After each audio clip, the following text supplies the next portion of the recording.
إذا ممكن إنه يوقفون التصوير. ليش؟ وقف التصوير وأنا أشرح لك يسر. ما أقدر أوقف التصوير، شنو السبب؟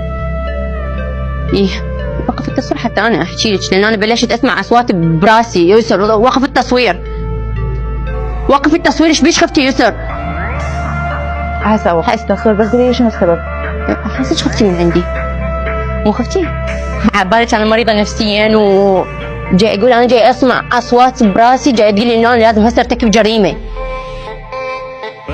ترتكبين جريمة على شنو؟ لا تعيشي بدون المحقق وجريمة على شنو؟ يسر وقف التصوير، وقف التصوير. أعطيني سبب مقنع أوقف فيه التصوير. يسر هسه أنت عبالك إنه أنا مريضة نفسيا؟ مو هيك أنت متوقعة على هنا هسه خفتي؟ حتى هم خافوا.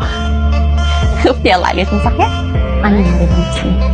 أنا وحدة كانت تنقتل ببيت أهلها. أنا وحدة من رادت تكمل دراستها قالوا لها لا ما عندنا بنات يكملون دراسة. قلت أتزوج حالي حال أي بنية، أتزوج أصير عروسة. يسر وقف التصوير حتى أحكي شوي.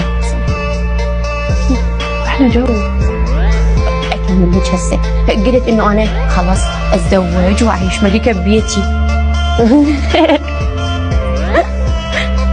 تصدقين أول يوم كتني يسر بأول يوم أنا عروسة، المفروض إنه أنا يحتفلون